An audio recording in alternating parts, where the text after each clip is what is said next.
एक बार एक गांव में एक दंपत्ति रहते थे। उनका नाम था मोहन और गीता। मोहन के माता पिता स्वर्ग सिधार चुके थे और मोहन के भाई उसकी जमीन पर कब्जा करना चाहते थे और मोहन को रोज परेशान करते थे। इन सब से तंग आकर मोहन ने गांव के बाहर अपने खेत के पास घर बना लिया और खेती करने लगा। मोहन के पास एक बंदरिया थी जिसका नाम था बिरजी। एक बार मोहन अपने खेत से लौट रहा था तो अचानक रास्ते में उसे एक खरगोशनी दिखाई दी जो कि बहुत धीरे धीरे चल रही थी। मोहन की टॉर्च की रोशनी में वो अचानक रुक गई। मोहन ने उसे हाथ में उठाया तो देखा कि वो तो गर्भवती थी। मोहन उसे घर ले आया। गीता, बाहर आओ, देखो मैं क्या लाया हूँ। हे राम, ये आप कहाँ से उठा लाए? ये मुझे खेत में मिली। ये एक खरगोशनी है और गर्भवती है। वो तो ठीक है, लेकिन आप इसे यहाँ क्यों लाए? हमारी बिरजी को बच्चे भी होने वाले हैं। कल को बिरजी को इससे खतरा महसूस हुआ और उसने इसे नुकसान पहुँचा दिया तो पाप तो हमें ही लगेगा ना। ये गर्भवती है और इसे बड़े जानवरों से खतरा हो सकता है, इसलिए मैं इसे अपने साथ ले आया। थोड़े दिन बाद बिरजी के बच्चे हो गए और धीरे धीरे बिरजी और उस खरगोशनी की दोस्ती भी हो गई। खरगोशनी बिरजी के बच्चों के साथ खूब खेलने लगी। ये सब देख मोहन और गीता भी बहुत खुश थे। एक बार मोहन का भाई रमेश मोहन के खेत के पास से गुजर रहा था। उसकी नजर मोहन के खेत पर पड़ी। मोहन का खेत में फसल कटी हुई पड़ी थी। रमेश के मन में लालच आ गया और उसने सोचा, अगर मोहन को गायब कर दे तो उसकी कटी हुई फसल को बेचकर माला माल हो जाएंगे। उसने जंगल में एक गड्ढा करके जाल बिछाया और अपने एक आदमी सोनू को मोहन के पास एक योजना बनाकर भेजा। मोहन अपने खेत से घर लौट रहा था। तभी सोनू उसके पास आया और कहा, अरे, तुम्हें पता भी है कि कोई तुम्हारी बिरजी के बच्चों को उठाकर ले गया? ये तुम क्या कह रहे हो? कौन ले गया और कहाँ ले गया, बताओ मुझे। उसे मैंने जंगल की तरफ जाते हुए देखा। जल्दी जाओ, नहीं तो पता नहीं वो उन बच्चों के साथ क्या करेगा। मोहन जंगल की तरफ दौड़ता है। उसके मन में डर होता है कि कहीं उसकी बिरजी के बच्चों को कोई नुकसान ना पहुंचा दे, क्योंकि वो उनको अपने परिवार का हिस्सा मानता था। इतने में गांव की एक औरत ने मोहन को खेत की तरफ दौड़ते हुए देख लिया था और उसने गीता को आकर सब बता दिया। मोहन जंगल के अंदर जैसे ही आगे बढ़ा, वो एक गड्ढे में जा गिरा। तभी मोहन का भाई वहाँ आ जाता है। तुम सब यहाँ मेरी बिरजी के बच्चों को क्यों लाए हो? कहाँ है वो? भगवान के लिए मुझे वो लौटा दो। कौन से बच्चे? वो तो हमारी चाल थी, तभी तो तुम यहाँ आ गए। बिरजी और खरगोशनी ने उस औरत की बातें सुनी और बिरजी ने खरगोशनी से कहा, मुझे ही कुछ करना होगा। मैं जंगल में जाऊंगी और देखूंगी कि क्या हुआ है। मैं भी तुम्हारे साथ चलूंगी। नहीं, तुम गर्भवती हो, तुम नहीं चल सकती।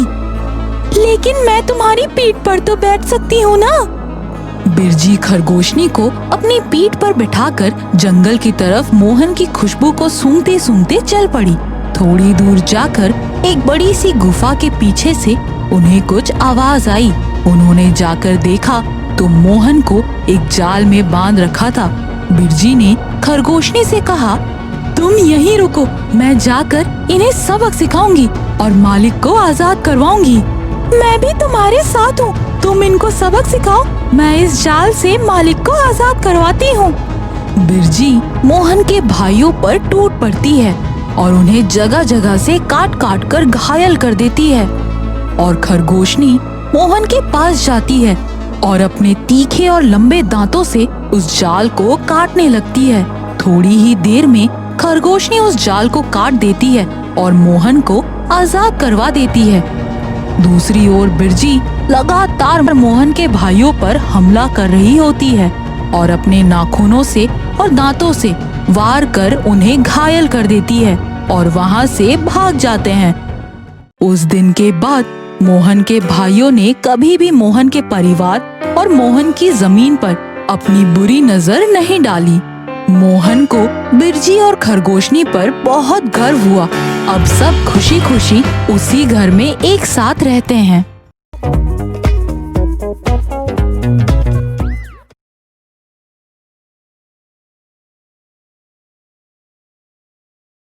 जादुई कैमरा। सिया और सिम्बा दोस्त हैं। दोनों साथ ही खेलते और लड़ते भी थे। एक दिन सिया और सिम्बा लूडो खेलते वक्त, आज तो मैं तुम्हें लूडो में हरा ही दूंगी। हाँ हाँ, देखते हैं। पिछले गेम में भी तुमने यही बोला था। पिछले गेम में तुमने चीटिंग की थी। मैंने चीटिंग नहीं किया था। चलो आज तो जीत कर दिखाओ।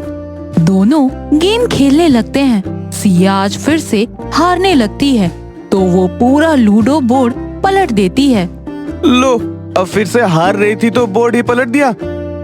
मैंने नहीं बोर्ड पलटा, बोर्ड हवा से उलट गया। झूठ मत बोलो तुम। मैं झूठ नहीं बोल रही।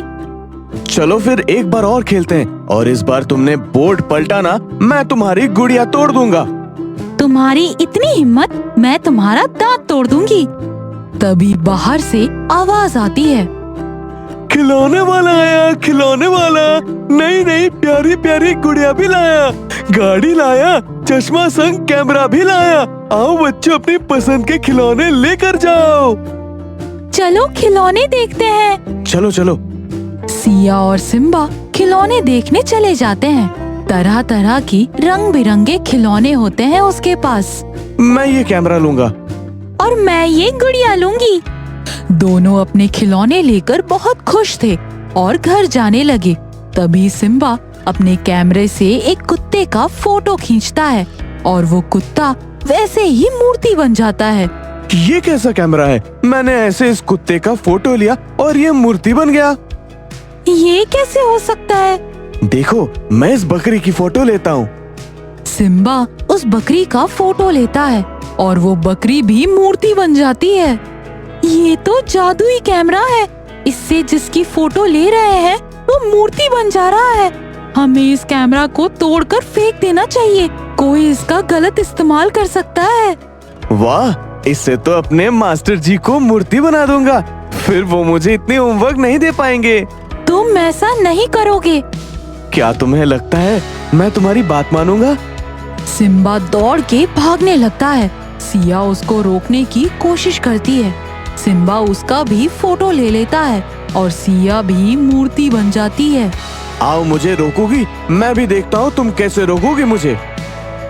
सिम्बा उस कैमरे को लेकर बहुत खुश था और उछलता कूदता हुआ अपने घर के पास से गुजर रहा था। तभी सिम्बा की माँ, अरे बेटा सिम्बा, तुमने आज भी अपना नाश्ता नहीं किया। रोज रोज ऐसे ही तुम खाना बर्बाद करते हो। मैं बाद में खा लूंगा मम्मी। अभी खाकर जाओ। अभी मैं एक जरूरी काम से जा रहा हूँ। ऐसा कौन सा जरूरी काम है तुम्हें? मैं मास्टर जी को मूर्ति बनाने जा रहा हूँ। वो कैसे भला? मेरे इस जादुई कैमरा से। ये कैसे हो सकता है? ये जादुई कैमरा है। इसे जिसकी फोटो लेते हैं वो मूर्ति बन जाता है। सिम्बा की मम्मी कुछ बोल ही रही थी कि सिम्बा अपनी मम्मी की फोटो ले लेता है और सिम्बा की मम्मी मूर्ति बन जाती है। सिम्बा को अब मजा आने लगा था। वो पेड़, पानी, जानवर और गांव के लोगों का फोटो लेकर उनको मूर्ति बनाने लगा। फिर सिम्बा मास्टर जी के पास पहुंचा। क्या बात है सिम्बा, आजकल तुम्हारा पढ़ाई पर बिल्कुल ध्यान नहीं है। स्कूल क्यों नहीं आते हो? आप मुझे मुर्गा बना देते हो। मार्क्स भी तो तुम अंडा लाते हो। सिम्बा को गुस्सा आ जाता है और वो मास्टर की लाठी लेकर भागने लगता है। मास्टर जी उसके पीछे भागते हैं। सिम्बा आगे, मास्टर जी पीछे। भागते भागते दोनों खेत में पहुंच जाते हैं। रुक बदमाश, आज मैं तुम्हारी शिकायत तुम्हारी मम्मी से करता हूँ। पहले मुझे पकड़ कर तो दिखाओ। मास्टर जी उसकी तरफ गुस्से में आने लगते हैं। सिम्बा अपने कैमरे से मास्टर जी का फोटो निकाल लेता है और मास्टर जी वहीं पर मूर्ति बन जाते हैं। सिम्बा मास्टर जी को देखकर हंसने लगता है और उनके सर पर एक मटका रखकर उनको एक स्केरक्रो बना देता है। सारे बच्चे वहाँ आ जाते हैं और मास्टर जी को देखकर हंसने लगते हैं। अब सिम्बा अपने मन की करने लगता है। ऐसे ही करते करते उसने पूरे गांव को मूर्ति में बदल दिया होता है। पहले दिन तो सिम्बा को बहुत मजा आता है और वो शान से पूरे गांव में घूमने लगता है। उसका जो मन करता वो वही करता। वाह, आज ना चिड़िया बोल रही है, ना कुत्ते भौंक रहे हैं, ना ही स्कूल जाना है, ना ही सिया की बकबक सुननी पड़ रही है। शाम होते होते सिम्बा अकेले बोर होने लगता है। वो पूरे गांव में घूमने लगता है। वो किसी के साथ खेल भी नहीं पा रहा होता है। अब धीरे धीरे सिम्बा अपने परिवार और सिया को याद करने लगता है। उसको समझ आ जाता है कि वो उन सबके बिना नहीं रह सकता है और सिम्बा अकेले बैठकर रोने लगता है और अपने कैमरा को देखता है। सब इस कैमरे की वजह से हुआ है। ना ही कैमरा मेरे पास आता, ना ही मुझे ये सारी सूझती।